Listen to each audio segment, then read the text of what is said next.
히브리서 4장 1절부터 13절까지의 말씀입니다.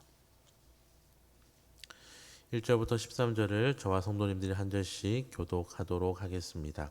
제가 먼저 읽겠습니다. 그러므로 우리는 두려워할지니 그의 안식에 들어갈 약속이 남아있을지라도 너희 중에는 혹 이르지 못할 자가 있을까 함이라. 그들과 같이 우리도 복음 전함을 받는 자이나 들은 바 그 말씀이 그들에게 유익하지 못한 것은 듣는 자가 믿음과 결부시키지 아니하며 이미 믿는 우리들은 저 안식에 들어가는도다. 그가 말씀하신 바와 같으니 내가 노하여 맹세한 바와 같이 그들이 내 안식에 들어오지 못하리라 하셨다 했으나 세상을 창조할 때부터 그 일이 이루어졌느니라. 제7일에 관하여는 어딘가에 이렇게 일렀을 때 하나님은 제7일에 그의 모든 일을 쉬었다 하였으며 또다시 거기에 그들이 내 안식에 들어오지 못하리라 하였으니 그러면 거기에 들어갈 자들이 남아있거니와 복음 전함을 먼저 받은 자들은 순종하지 아니하며 말미암아 들어가지 못하였으므로 오랜 후에 다윗의 글에 다시 어느 날을 정하여 오늘이라고 미리가 질렀을 때 오늘 너희가 그의 음성을 듣거든 너희 마음을 완고하게 하지 말라 하였나니 만일 여호수아가 그들에게 안식을 주지 아니하여 그 후에 다른 날을 말씀하지 아니하셨느니 그런즉 안식할 때가 하나님의 백성에게 남아있도다. 안식에 들어간 자는 하나님이 자기의 일을 쉬신 것 같이 그도 자기의 일을 쉬느니 그러므로 우리가 저 안식에 들어가기를 힘쓸지니 이는 누구든지 저 순종하지 아니하는 본에 빠지지 않게 하려 함이라. 하나님의 말씀은 살아있고 활력이 있어 저 위에 날선 어떤 검보다 예리하여 혼과 영과 및 관절과 골수를 찔러 쪼개기까지 하며 또 마음과 생각과 뜻을 함께 읽겠습니다. 지으신 것이 하나도 그 앞에 나타나지 않음이 없고 우리의 결산을 받으실 이의 눈앞에 만물이 벌거벗은 것 같이 드러나는도다. 아멘. 출애굽 당시에 출애굽은 하였지만 불순종으로 인하여서 가나안에 들어가지 못한 사람들이 있었습니다. 히브리서 기자는 우리 또한 이들처럼 복음을 들었지만 순종하지 아니함으로 인하여서 안식에 들어가지 못하는 것을 두려워해야 한다고 말합니다. 더불어 믿음을 가진 저와 여러분은 이런 안식에 들어가는 것에 대하여 사실은 두려워할 필요가 없다고 말합니다. 왜냐하면 믿음으로 이 안식에 들어갔기 때문입니다. 이스라엘 백성들은 말씀을 들었지만 믿지 않았기에 그들은 안식의 자리를 선물로 받지 못한 것이지만 우리는 이미 예수 그리스도를 나의 주, 나의 하나님으로 모시고 살고 있으니 걱정과 두려움의 자리에 우리를 두지 않아도 됩니다. 창조를 완성하신 하나님께서 아담과 하와를 쉬게 하신 것처럼 하나님께서는 구원을 완성하여 믿는 자들에게 안식을 선물로 주십니다. 하나님께서는 약속의 땅인 가나안 땅에 들어간 이후에도 이스라엘 백성이 여전히 안식에 대하여서 말씀하셨습니다. 왜냐하면 가나안 땅이 완전한 안식이 아니라 영원한 안식이 앞으로 다가오고 있기 때문입니다.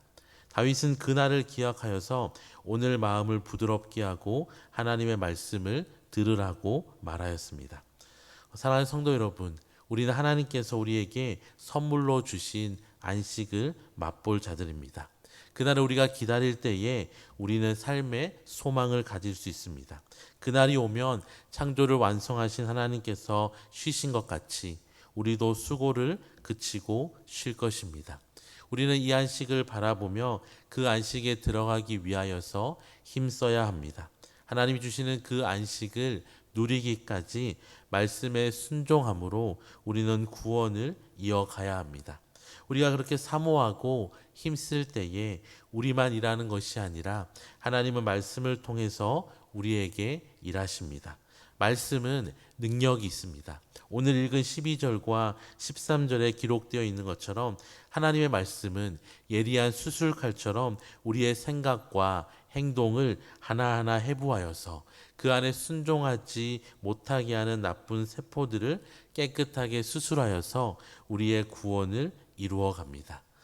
그래서 우리는 일상 속에서 날마다 이 말씀의 능력이 우리의 삶에 머물고 경험되도록 말씀을 가까이 하여야 하는 것입니다. 성경을 그냥 옆에만 두기만 한다면 성경은 그저 한 권의 책일 뿐입니다. 하지만 말씀을 펴서 읽고 순종할 때에 성경 속에 기록된 말씀이 살아 움직여서 우리를 소망과 기쁨의 자리로 인도할 것입니다. 말씀이 우리를 하나님 앞에서 부끄러움이 없는 모습으로 이끌어 갈 것입니다. 또한 구약의 이스라엘 백성과 같이 억지로 하나님의 인도하심에 끌려가는 것이 아니라 기쁨과 감사함과 하나님과 동행하는 참 복을 맛보도록 성령께서 말씀을 통하여서 우리를 도우실 것입니다. 비록 하루하루 세상 살아가는 것이 때로는 지치고 힘든 나날의 연속이라 할지라도 우리에게 안식의 소망이 있음을 기억할 때에 감사할 수 있습니다. 그리고 언젠가 이 소망이 이루어질 때에 우리는 더 큰 감사와 기쁨, 그리고 우리의 모든 삶의 수고들을 남김없이 갚아주시는 하나님으로 인하여서 감사할 것입니다. 이 아침에 기도하실 때에 먼저는 안식의 소망을 가진 자로서 이 땅 가운데에서도 하나님께서 우리에게 허락하시는 안식을 맛보며 살아가는 우리의 삶이 되도록 기도하시고, 말씀을 더욱 사랑하는 자가 되어서 말씀 속에서 우리에게 소망을 허락하시는 하나님을 만나게 해달라고 이 시간 간절히 기도하시는 모든 성도님들이 되시기를 주님의 이름으로 축원합니다. 기도하겠습니다. 하나님 아버지, 순종이 제사보다 낫다는 사무엘의 말을 떠올립니다. 어느새 순종하기보다는 겉으로 보여지는 것에만 관심을 가지고 살아가는 우리를 용서하여 주시옵소서. 참 만족과 참 평안이 말씀으로부터 시작된다는 것을 의지하며 세상의 소리와 세상의 말들을 따라가지 아니하며 더욱 말씀 속에 나를 두며 말씀이 나를 이끌어가는 것을 경험하게 하여 주시옵소서.